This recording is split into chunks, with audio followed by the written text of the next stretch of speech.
25 au 28 novembre 2015 se déroulait à Chamonix, en Haute-Savoie, le 7e Forum international des dirigeants de l'économie sociale et solidaire. Présenté comme le Davos d'une économie alternative et organisé par l'association des Rencontres du Mont-Blanc, ce forum fut l'occasion, comme tous les 2 ans, d'échanger sur l'état de l'économie sociale et solidaire en Europe et dans le monde et d'imaginer des voies de progrès vers un modèle économique centré sur l'humain.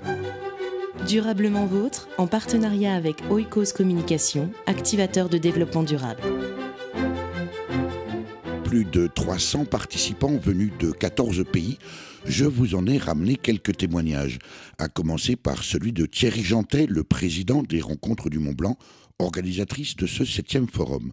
Je lui ai demandé de définir l'économie sociale et solidaire. Écoutez, ce qu'il y a de formidable, c'est que dans le monde entier, les organisations de l'économie sociale et solidaire se reconnaissent autour de valeurs claires.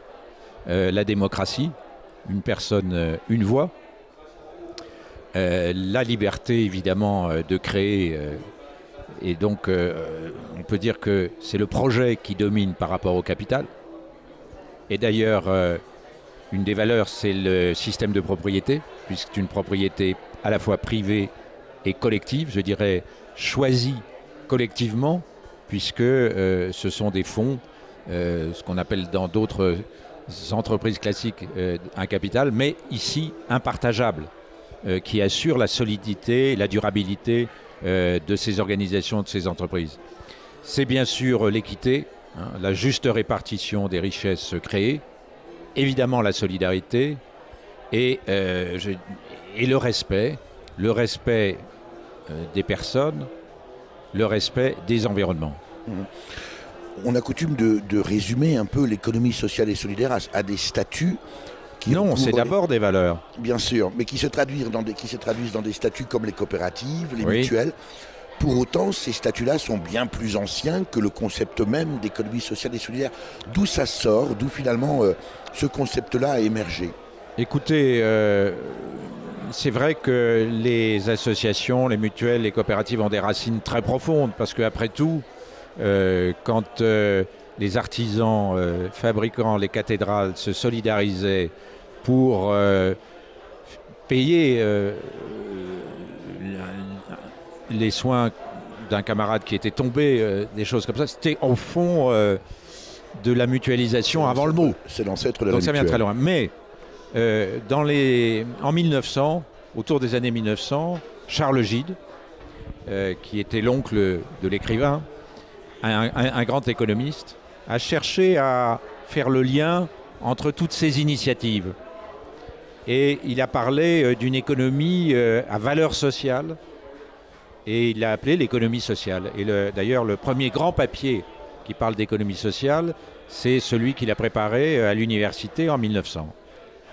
L'économie sociale était très très bouillonnante depuis les années 1840-1848, et puis ça a continué évidemment après 1900.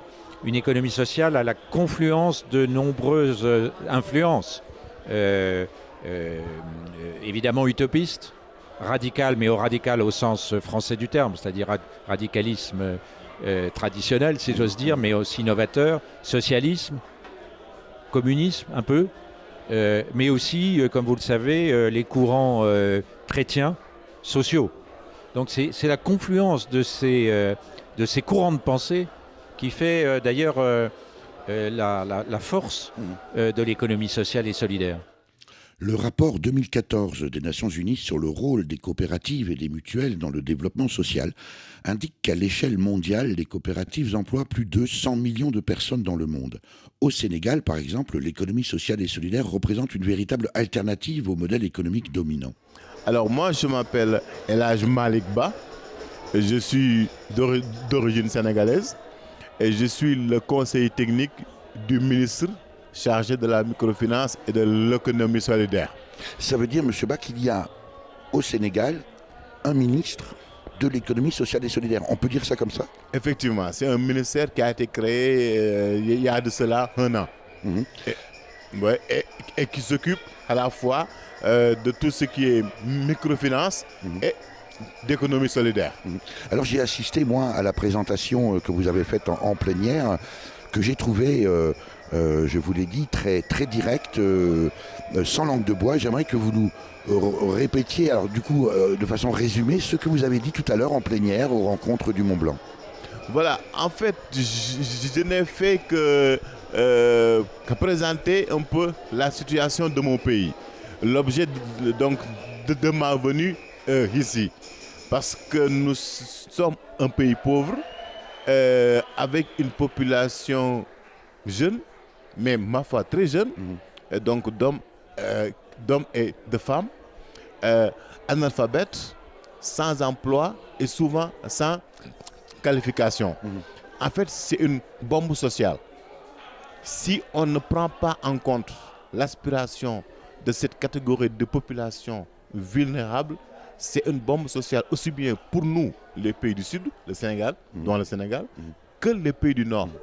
Parce que si on n'a pas la possibilité d'avoir des politiques publiques qui sont incitatives, qui poussent les jeunes à rester, à développer leur territoire, leur communauté, ces jeunes, ils ont vocation à aller voir ailleurs. On le voit bien en ce moment. Voilà. Et en ce moment, il y a des milliers et des milliers, des centaines de milliers de jeunes qui prennent l'océan au risque de leur vie pour aller chercher de quoi nourrir, se nourrir eux-mêmes et nourrir leur famille. Ça veut dire quoi? Ça veut dire que sur place, il n'y a rien. Il faut tout construire. Ça veut dire aussi, El Hadj Malick Ba, que aujourd'hui, le système économique dominant ne permet pas de répondre à ces besoins de la population sénégalaise. Effectivement, parce que comme nous sommes un pays pauvre et un peu de ressources, les acteurs de l'économie dominante sont absents dans notre pays, à part quelques petites multinationales. Et on sait que ces multinationales, du moment qu'ils sont obnubilés par le profit, ils ne peuvent pas employer cette masse de jeunes. C'est d'ailleurs pas leur objectif. C'est pas la logique, parce qu'ils ont une logique économiciste marchande. Donc, du coup, ces jeunes, ils sont laissés en rade, en marge de la société. Mais il faut qu'ils s'insèrent quelque part. Il faut qu'ils trouvent une activité. Mais d'où l'importance de l'économie solidaire pour notre pays. Parce que c'est quoi? C'est un système en parallèle du système dominant, mais qui peut absorber cette masse de jeunes, les former, les accompagner et les mettre dans le circuit productif. Le 7e Forum international des dirigeants de l'économie sociale et solidaire, qui se déroulait du 25 au 28 novembre 2015 à Chamonix, était aussi l'occasion pour les 300 participants venus de 14 pays de découvrir des innombrables initiatives dans ce domaine. En voici un exemple. Durablement vôtre, Eric Mutschler. Florian Guillaume, vous êtes cofondateur de Europe Tomorrow, on peut dire une association, une structure acteur de l'économie sociale et solidaire. J'aimerais que vous nous présentiez en quelques minutes en quoi consiste cette action. Ok, alors Europe Tomorrow est un programme en 3 ans que j'ai cofondé avec Boris Marcel et Malo Richard, dont l'objectif est de réenchanter l'Europe. Ni plus ni moins. Vaste programme. Vaste programme. Et nous comptons réenchanter l'Europe grâce aux acteurs de l'innovation sociale. C'est-à-dire que la première année de ce programme est dédiée à un tour d'Europe à travers une vingtaine de pays pour justement identifier tous ces acteurs qui font l'innovation sociale. Alors nous avons 12 thématiques qui vont de l'éducation jusqu'à l'agriculture, en passant par la mobilité, l'énergie, la consommation, etc. Et sur chacune de ces thématiques, nous avons 3 degrés d'initiative, c'est-à-dire qu'on a un premier degré plutôt associatif, d'initiative associative, où il n'y a pas forcément de modèle économique, un second degré constitué d'entreprises sociales, où là il y a un modèle économique et un impact social fort, et puis un troisième degré plutôt institutionnel, où là on va chercher des innovations publiques qui proviennent de l'État, des régions, des collectivités, etc. Le projet c'est quoi, Florian Guillaume? Le projet c'est quoi? C'est de créer une espèce de vitrine du faisable, de valoriser tout ce qui se fait dans le bon sens? Exactement. L'idée est vraiment, une fois que nous avons identifié toutes ces initiatives, l'idée est de les aider à grandir, les aider à changer d'échelle. Et pour ce faire, nous travaillons avec la Commission européenne, avec un grand nombre d'acteurs institutionnels, et nous sommes aidés également par les réseaux de l'innovation sociale un peu partout en Europe. Alors on parle d'Ashoka qui est assez connu, Social Innovation Europe, la Commission européenne encore une fois, et voilà. Et grâce à eux, quand nous arrivons dans une ville, nous rencontrons les acteurs locaux et nous découvrons l'innovation. Depuis qu'on a lâché prise, on voit de la couleur dans les ondes grises. Il y a du bon dans la froidure de novembre. Elle nous permet de nous coller plus ensemble. Sous une couette, tout nu, pas de bobette. Tant qu'on aura de l'amour, de l'eau fraîche et de l'air pur, un toit et puis 4 murs, ce sera la joie dans notre cour. On apprécie les petites choses, trop d'attente vaine rend de la vie morose. À cette heure-ci, on a le vent d'en face en partant, ben on se dit qu'on l'aura dans le dos en revenant, ou vice versa, on se bat plus avec ça.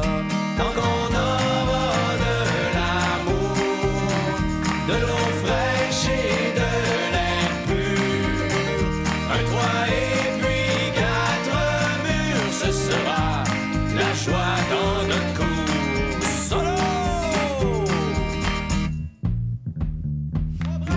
On se plaint pas quand il mouille, c'est ça qui fait pousser nos plants de citrouille.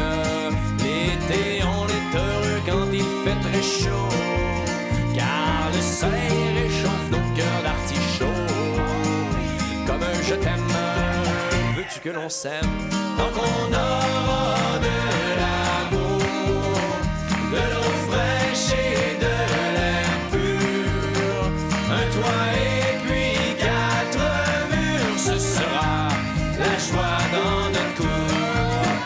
Tant qu'on aura de l'amour, de l'eau fraîche et de l'air pur, un toit et puis 4 murs, ce sera la joie dans notre cour. Les cow-boys fringants, tant qu'il y aura de l'amour. Durablement vôtre, en partenariat avec les radios associatives de Lorraine. Nous sommes toujours au 7e Forum international des dirigeants de l'économie sociale et solidaire, organisé à Chamonix du 25 au 28 novembre 2015. Beaucoup de monde à ces rencontres du Mont Blanc, ainsi Sarah Toumi, présidente de l'association Dream in Tunisia. Je suis franco-tunisienne, ma mère est française, elle est bretonne, mon père est tunisien, je suis née à Paris. J'ai découvert la Tunisie à l'âge de 9 ans. Mais la Tunisie, pas la Tunisie de la capitale, la Tunisie rurale, la Tunisie de mes grands-parents. Et j'ai découvert une Tunisie donc, où l'accès aux opportunités dans les zones rurales est quasi nul. Et ça m'a donné envie, avec ma petite sœur, de faire quelque chose pour améliorer le quotidien de la communauté. Alors donnez-nous en quelques chiffres ce quelque chose, parce que moi j'ai assisté à votre présentation tout à l'heure en salle plénière ici à Chamonix, mais j'aimerais que vous nous donniez justement en quelques chiffres cette réalisation pour moi extraordinaire. Donc c'est plus de 100 enfants de 6 à 15 ans qui viennent chaque jour à notre garderie scolaire. Ce sont plus de 300 agriculteurs qui sont formés à l'agriculture biologique et qui reçoivent des arbres pour lutter contre la désertification chaque année. Et ce sont 1 million d'arbres que nous allons planter, que nous sommes en train de planter. Nous prévoyons de finir à fin 2018. Alors quand on vous écoute comme ça, ça paraît totalement limpide, totalement évident. Vous avez quel âge, Sarah ? J'ai 28 ans. Quel est votre parcours personnel ? J'ai fait des études en France en communication. J'ai un master en communication de l'université Paris-Sorbonne. Et ça suffit comme ça pour se lancer dans un tel projet en Tunisie ?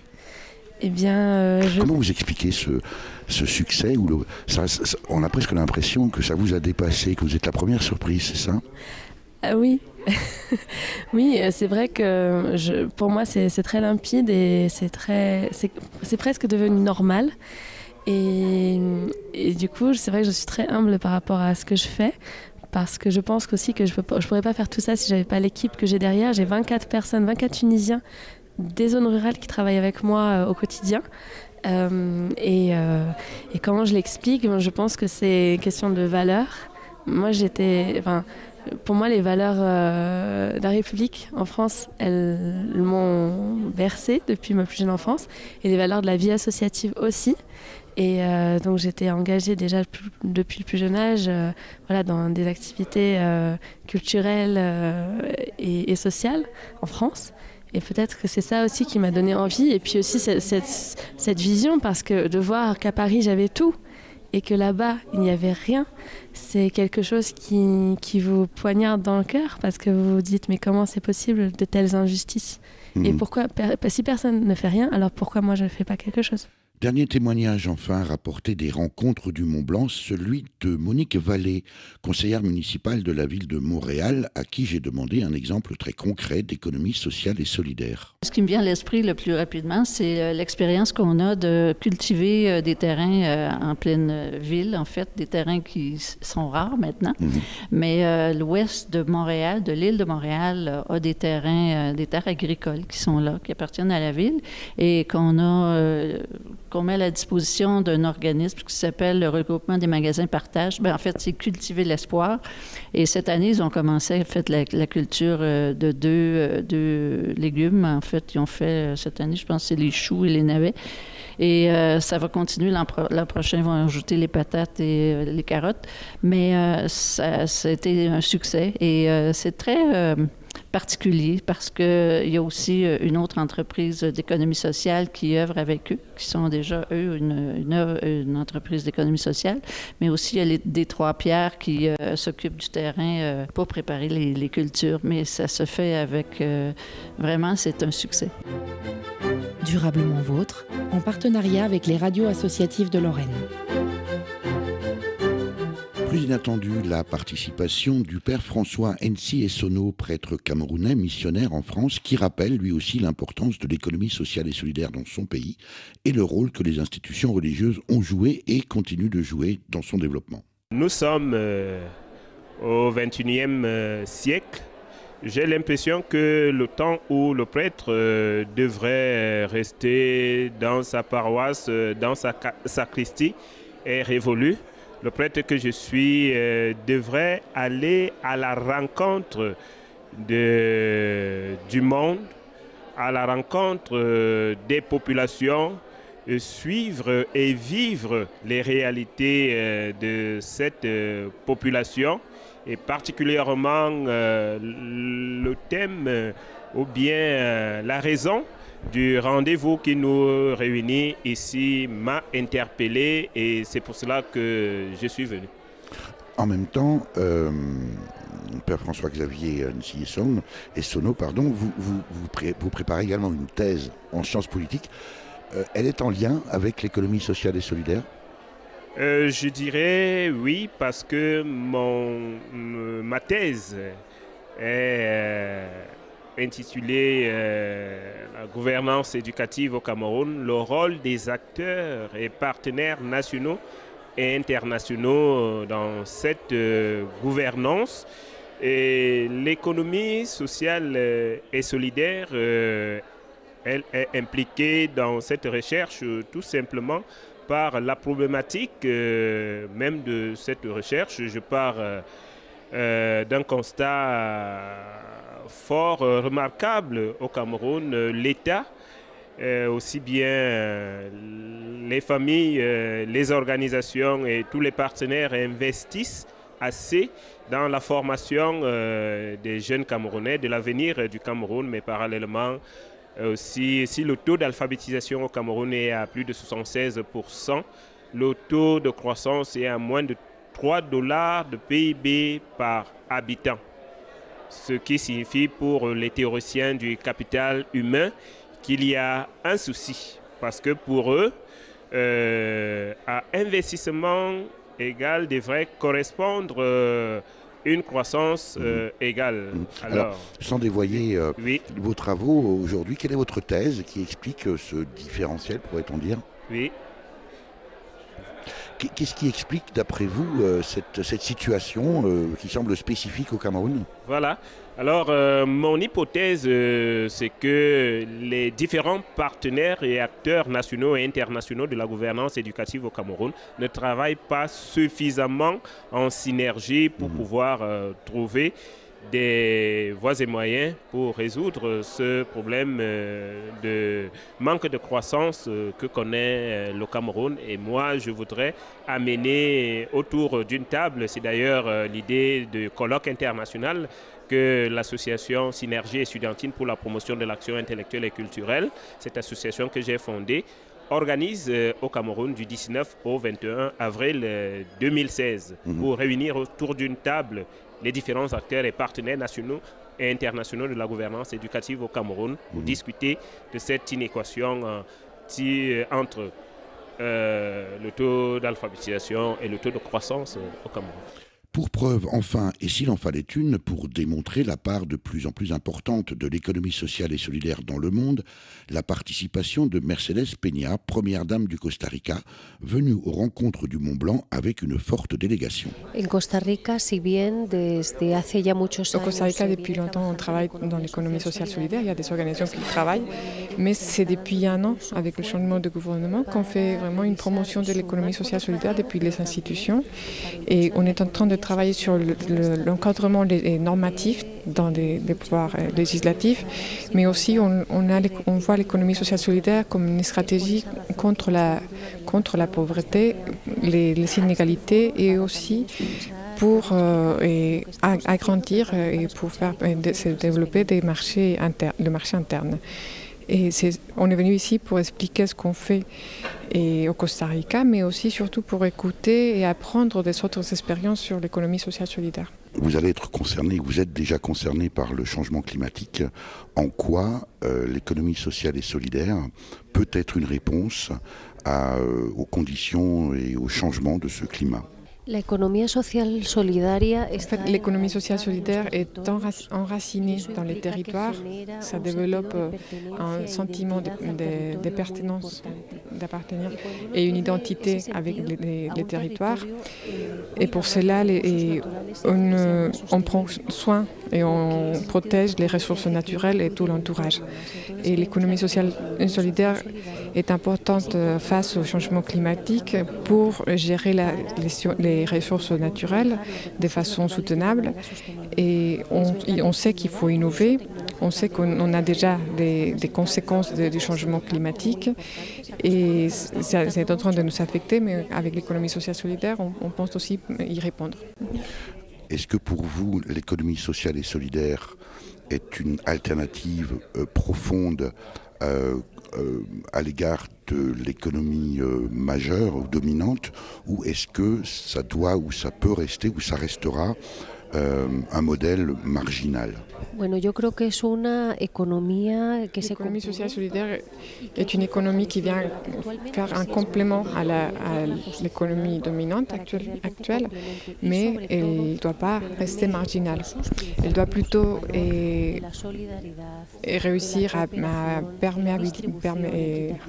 perméabiliser avec ses principes solidaires de coopération, de démocratie et de distribution des richesses le modèle économique dominant. Et c'est aussi un nouveau modèle de citoyenneté, l'économie sociale solidaire. On aura bien compris qu'il suffit à l'économie sociale et solidaire d'englober désormais le champ de l'écologie, comme c'est de plus en plus souvent le cas dans les actions et les projets des acteurs, pour être véritablement dans une logique de développement durable à grande échelle. Si je regrette l'absence d'acteurs lorrains, ils sont pourtant nombreux. À ces rencontres du Mont Blanc, je ne peux que les inviter à participer au 8e Forum international des dirigeants de l'économie sociale et solidaire qui se déroulera à Chamonix en novembre 2017. Pour en savoir plus, Rendez-vous sur www.rencontre-montblanc.coop où l'on pourra notamment lire et télécharger la déclaration finale de cette 7e édition des Rencontres du Mont-Blanc, adoptée par l'ensemble des parties prenantes à Chamonix le 28 novembre 2015. Merci à Antoine Honorat pour la mise en forme de cette émission. Quant à moi, je vous rappelle que le développement durable nous concerne toutes et tous et c'est tous les jours. À la semaine prochaine.